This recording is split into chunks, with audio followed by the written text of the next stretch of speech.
Europe में राष्ट्रवाद का पार्ट 6 पढ़ेंगे। आगे के जो दे रखा है वो पढ़ेंगे। तो क्रांतियों का युग कहलाता है 1830 से लेकर 1848 का बीच का। कौन सा युग कहलाता है ये? क्रांतियों का युग कहलाता है 1830 से लेकर 1848 तक। अब देखो, अपन बात करते हैं कि जैसे जैसे इन्हीं रूढ़िवादी व्यवस्थाओं ने अपनी ताकत को और मजबूत बनाने की कोशिश की।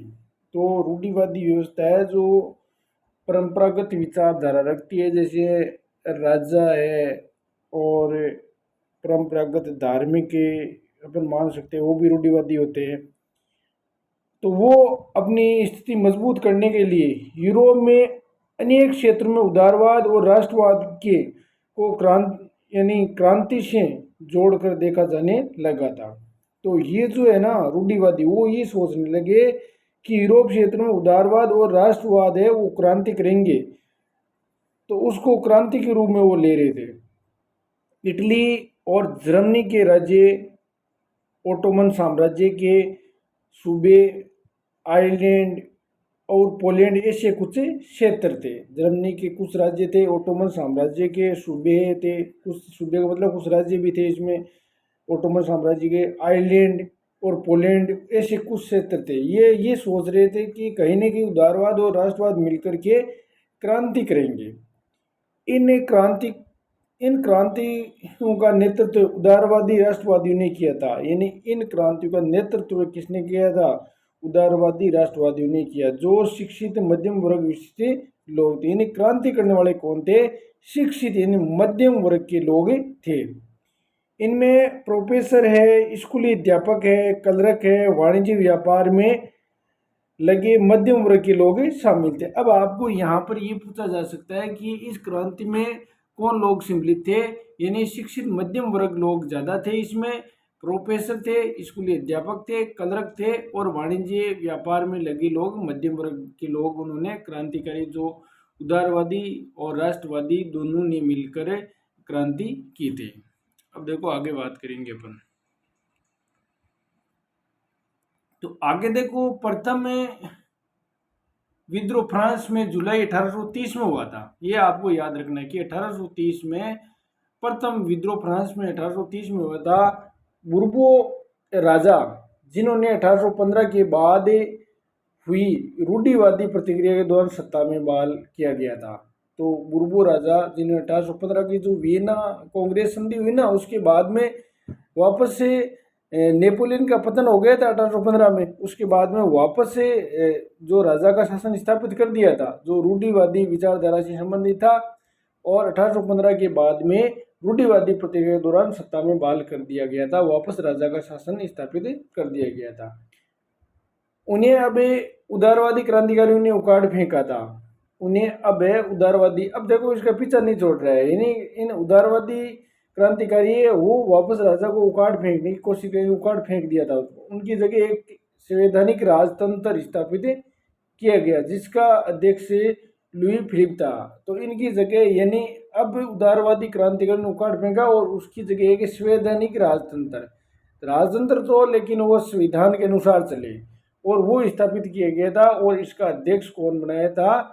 लुई फिलिप को बनाया गया था। मेटरनिंग ने एक बार ये टिप्पणी की थी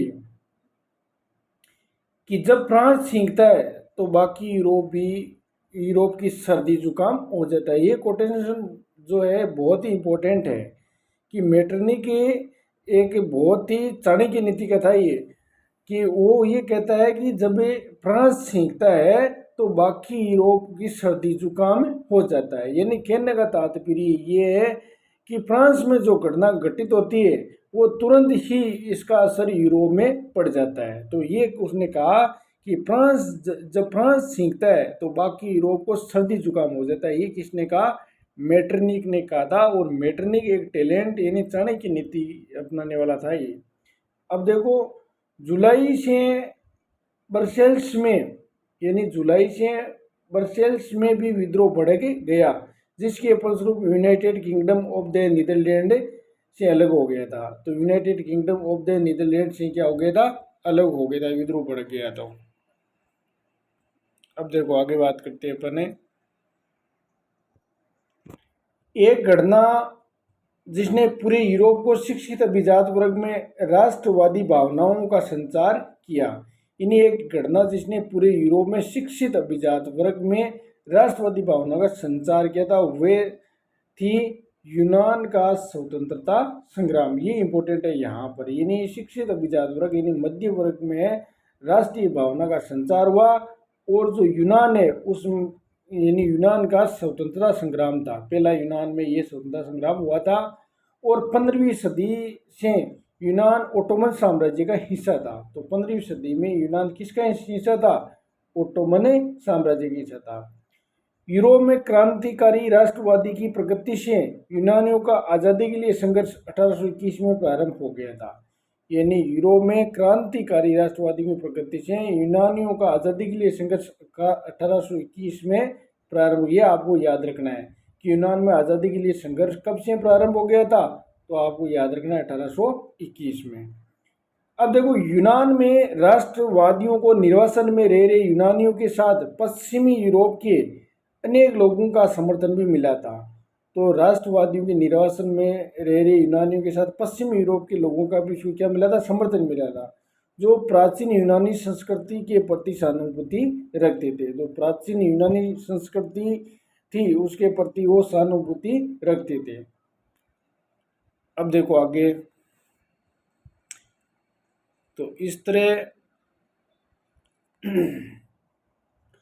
अब देखो कवियों और कलाकारों ने यूनान को यूरोपीय सभ्यता का पालन बताकर, यानी कवि है कलाकार है, उन्होंने यूनान की यूरोपीय सभ्यता का पालन बताकर प्रशंसा की, और एक मुस्लिम साम्राज्य के विरुद्ध यूनान के संघर्ष के लिए जनमत जुटाया गया था।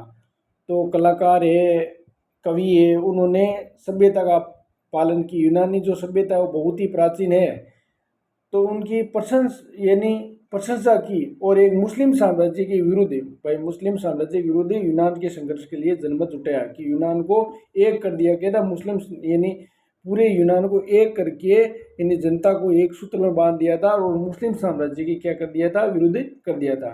अंग्रेजी कविता एक लॉर्ड बायरन, अंग्रेजी कवि का क्या नाम है, लॉर्ड बायरन ने धन इकट्ठा किया और बाद में युद्ध में लड़ने भी गए थे। तो अंग्रेजी कवि है लॉर्ड बायरन ने धन इकट्ठा किया और बाद में युद्ध लड़ने गए, जहां 1824 में बुखार से उनकी मृत्यु हो गई। किसकी, कवि लॉर्ड बायरन की।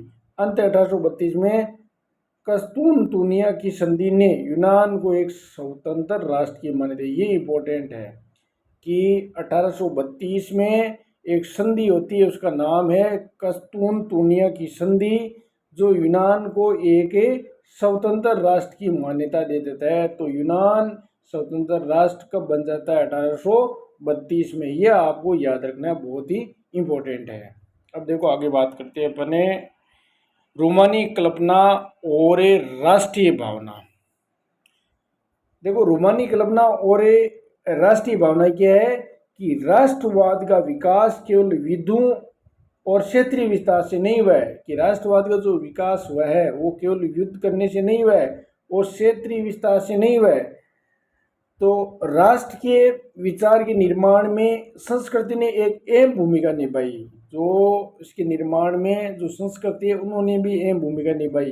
जैसे देखो कला है, काव्य है, कहानियाँ, किस्सों, संगीत ने राष्ट्रवादी भावनाओं को गढ़ने और व्यक्त करने में सहयोग दिया। अब आपको ये क्वेश्चन ये पूछा जा सकता है कि राष्ट्रवादी भावना फैलाने के लिए क्या क्या करना पड़ा। तो देखो यहाँ पर एक तो संस्कृति का महत्वपूर्ण योगदान है, एक कला का, लोगों ने कला के माध्यम से राष्ट्रवादी भावना फैलाई, और कवियों ने काव्य के माध्यम से अपने विचार प्रकट किए, कहानियों के माध्यम से, किस्सों के माध्यम से, संगीत के माध्यम से लोगों में राष्ट्रवाद की भावना फैलाई थी। गढ़ने का मतलब उसमें लोगों में भावना ये भर दी गई थी और व्यक्त करने का सहयोग दिया था। इसके कारण लोग हैं वो एक सूत्र में बंध गए थे।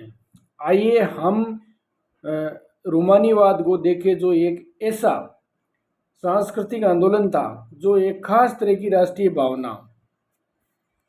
देखो ये अपन बात करते हैं कि हम रोमानी यानी रोमानीवाद को देखें, जो एक ऐसा सांस्कृतिक आंदोलन था जो एक खास तरह की राष्ट्रीय भावना का विकास करना चाहता था। अब यहाँ पर छोटा सा क्वेश्चन पूछ सकते हैं कि रोमानी जो वाद है वो क्या था? एक सांस्कृतिक आंदोलन था जो एक खास तरह की राष्ट्रीय भावना का विकास करना चाहता था। वो भी एक राष्ट्रीय भावना का उन्होंने विकास किया था, एक सांस्कृतिक आंदोलन था। आमतौर पर रोमानी कलाकारों और कवियों में तर्क वितर्क होता था। आमतौर पर रोमानी कलाकारों और कवियों में तर्क वितर्क, रोमानी कलाकारों में क्या होता था? तर्क वितर्क। अब देखो एक बार ये अपन नीचे वाला पढ़ लेते हैं, फिर ऊपर वाला वापस देखेंगे। देखो तर्क यानी रोमानी कलाकारों में क्या होता था? तर्क वितर्क और विज्ञान के महिमा मंडन की आलोचना की थी। तो विज्ञान के महिमा मंडन की आलोचना की, इसकी जगह भावनाओं, अंतर्दृष्टि और रहस्यवादी भावनाओं पर जोर दिया। अब देखो तर्क वितर्क है, विज्ञान है, महिमा मंडल की आलोचना की थी, इसकी जगह क्या है? भावनाओं है, अंतर्दृष्टि है, रहस्यवादी भावनाओं पर जोर दिया था, अंधविश्वास में ज़्यादा। इनका प्रयास था कि एक साझा सामूहिक विरासत की सहानुभूति और एक साझा सांस्कृतिक अतीत को राष्ट्र का आधार बनाया जाए, कि सभी मिलकर के एक साझा सामूहिक विरासत स्थापित की जाए, एक साझा सांस्कृतिक और अतीत का मतलब प्राचीन, तो जो राष्ट्र का आधार बनाया जाए वापस है वो राष्ट्र स्थापित किया जा सके। अब देखो आगे अपन बात करते हैं कि जर्मन दार्शनिक योहान गोटफ्रीड, यानी जर्मन दार्शनिक का नाम है योहान गोटफ्रीड, जैसे रोमानी चिंतकों ने दावा किया है कि सच्ची जर्मन संस्कृति उसके आम लोगों में निहित थी, कि सच्ची जर्मन संस्कृति उसके आम लोगों में निहित थी, जो आम जनता थी उसमें ऐसी भावना, सच्ची संस्कृति उसमें मौजूद थी। राष्ट्र की सच्ची आत्मा लोकगीतों, जन काव्य और लोक नृत्यों से प्रकट होती है, कि राष्ट्र की सच्ची आत्मा लोकगीतों में बसती है, जन काव्यों में और लोक नृत्यों में प्रकट होती है। इसलिए लोक संस्कृति के इन स्वरूपों को एक तरह और आगे देखिए, इन लोक संस्कृति क्या है? एक तरह और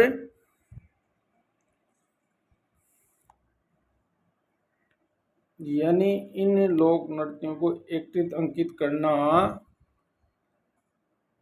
राष्ट्र के निर्माण की परियोजना के लिए आवश्यक था।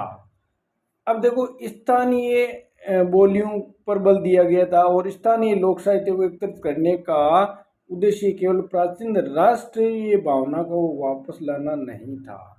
तो अब देखो स्थानीय बोलियों पर बल और स्थानीय लोक साहित्य को एकत्रित करने का उद्देश्य केवल प्राचीन राष्ट्रीय भावना को वापस लाना नहीं था, बल्कि क्या था? आधुनिक राष्ट्रीय संदेश को ज़्यादा लोगों तक पहुंचाना। जो आधुनिक विचारधारा है, आधुनिक राष्ट्रवाद संदेश को ज़्यादा लोगों तक पहुंचाना, जिनमें से अधिकांश निरक्षर थे। एक कारण ये भी था, पढ़े लिखे नहीं थे। ये खास तौर पर पोलैंड पर लागू होता है। तो पोलैंड में ज़्यादातर निरक्षर थे, जिसका 18वीं सदी के अंत में रूस, पर्सा, ऑस्ट्रिया जैसी बड़ी शक्तियों ने विभाजन कर दिया था। 18वीं सदी के अंत में रूस, पर्सा और ऑस्ट्रिया जैसी बड़ी शक्तियों ने विभाजन कर दिया था। अब देखो आगे,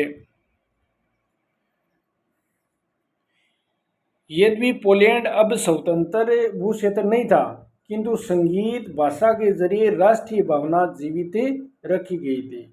नहीं, पोलैंड अब स्वतंत्र भूक्षेत्र नहीं था, फिर भी संगीत है भाषा के जरिए राष्ट्रीय भावना जीवित रखी गई थी। मसलन केरोल कुर्पस्की ने, यानी केरोल कुर्पस्की ने राष्ट्रीय संघर्ष का अपने ओपेरा और संगीत के गुणगान में किया। तो केरोल जो कुर्पस्की ने राष्ट्रीय संघर्ष का अपने ओपेरा और संगीत के से गुणगान किया, और पोलिनेस और माजुर्का जैसे लोक नृत्यों को राष्ट्रीय प्रतीकों में बदल दिया था। तो ये भी यहाँ इम्पोर्टेंट है कि केरोल कुर्पस्की ने राष्ट्रीय संघर्ष का अपने ओपेरा और संगीत के गुणगान किया, और पोलिनेस और माजूरका जैसे लोक नृत्यों को राष्ट्रीय प्रतीकों में बदल दिया गया था। तो ये पोलियनस और माजूरका जैसे लोक नृत्य के राष्ट्रीय प्रतीक के रूप में बदल दिया, ये आपको इम्पोर्टेंट याद रखना है। अब देखो, भाषा ने भी राष्ट्रीय भावनाओं के विकास में भी एक महत्वपूर्ण भूमिका निभाई। भाषा की भी क्या है योगदान था राष्ट्रीय भावनाओं में विकास में।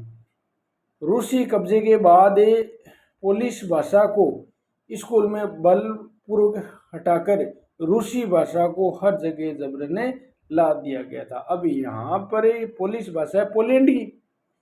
तो अब देखो यहाँ पर होता है क्या है कि रूस कब्जा कर लेता है मान लीजिए पोलैंड पर, तो वो क्या है पोलिश भाषा को स्कूल से बलपूर्वक यानी पोलिश भाषा है वो पोलैंड में से हटा दी जाती है और रूसी भाषा को जबरन यहाँ पर लागू कर दिया जाता है। तो क्या करेंगे लोग यहाँ पर विरोध करेंगे, क्योंकि पोलैंड वाला अपनी भाषा ही चाहते हैं पोलिश, और यहाँ रूसी नहीं चलने देंगे, लोग करते हैं विरोध। तो बलपूर्वक रूसी भाषा को हर जगह स्कूलों में ला दिया गया था, थोप दिया गया था। 1831 में रूस के विरुद्ध एक सशस्त्र विद्रोह हुआ था। सशस्त्र विद्रोह का मतलब क्या है, हथियार लेकर के यहाँ पर लोगों ने विद्रोह किया था, जिसे आखिरकार कुचल दिया गया था। यानी सरकार ने जो रूस है उन्होंने इसको विद्रोह को कुचल दिया था। इसके अनेक सदस्यों ने राष्ट्रवादी विरोध के लिए भाषा को एक हथियार बनाया। तो फिर उन्होंने क्या है भाषा का एक हथियार बनाया कि राष्ट्रवादी से फैलाया जा सकता है। चर्च के आयोजनों और संपूर्ण धार्मिक शिक्षा में पोलिश का इस्तेमाल हुआ था। तो चर्च में भी यहाँ पर पोलिश लागू कर दी गई थी और धार्मिक शिक्षा से संबंधित जितने भी शिक्षण संस्थान थे उस पर भी पोलिश का इस्तेमाल हुआ। इसका नतीजा ये हुआ कि बड़ी संख्या में पादरियों और बिशपों को जेल में डाल दिया गया था। तो जो पादरी है और बिशप है उनको क्या है जेल में डाल दिया गया था और रूसी अधिकारियों ने उन्हें सजा देते हुए साइबेरिया भेज दिया। अब देखो यहाँ पर पादरी है बिशपों को है इनको क्या है कि साइबेरिया ठंडा प्रदेश है वहाँ पर उनको भेज दिया गया था सजा देकर, क्योंकि उन्होंने विरोध किया था। अब देखो, क्योंकि उन्होंने रूसी भाषा का प्रचार करने से इनकार कर दिया था, यानी जो ये है ना पोलिश भाषा जो है पादरी और बिशप क्या है ये विरोध कर रहे थे रूस का यानी रूसी भाषा का, तो उनको सीधा साइबेरिया ठंडे प्रदेशों में टेक दिया गया था। अब देखो भाषा प्रचार करने से इनकार कर दिया था इसलिए इसको सजा दी गई थी। पोलिश भाषा रूसी प्रभुत्व के विरुद्ध संघर्ष के प्रतीक के रूप में देखे जाए। अब यहाँ पर ये जो भाषा है पोलिश पोलैंड की, यहाँ पर अब रूसी भाषा का प्रभुत्व थोप दिया जाता है, तो इसका संघर्ष एक प्रतीक के रूप में यानी जनता है रूसी भाषा के खिलाफ हो गई थी और जनता में एकता की भावना आ गई थी कि अब अपन को संघर्ष करना पड़ेगा। तो ये दोस्तों एक पीछे अपन एक चित्र छूट गया था वो अपन देख लेते। देखो ये चित्र क्या दिखाता है कि Eugene Delacroix the massacre and Chios 1824 का ये चित्र है। ये चित्र क्या दिखाता है, देखो इसमें फ्रांसीसी चित्रकार डेला क्रोवा सबसे महत्वपूर्ण फ्रेंच रोमानी चित्रकारों में से एक था। ये विशाल चित्र बनाया गया था ना उसमें, जिसमें कियोस द्वीप पर कहा जाता है कि तुर्कों ने 20,000 यूनानियों को मार डाला था और डेला क्रोवा ने इस घटना को नाटकीय बनाकर महिलाओं और बच्चों को पीड़ा को केंद्रित बिंदु बनाते हुए चटक रंगों का प्रयोग उसने किया है और देखने वालों को भावना उबार करके यूनानियों के लिए सहानुभूति जगाने की कोशिश की है कि ये देखो आक्रमण कर रहा है और फिर महिलाओं के जो बच्चे हैं पुरुष है उनके सहानुभूति ये जता रहे थे। तो ये अपना भाग आपका कौन सा पूरा हुआ, तो ये अपना भाग है आज 6 वो क्या हो गया पूरा हो गया है।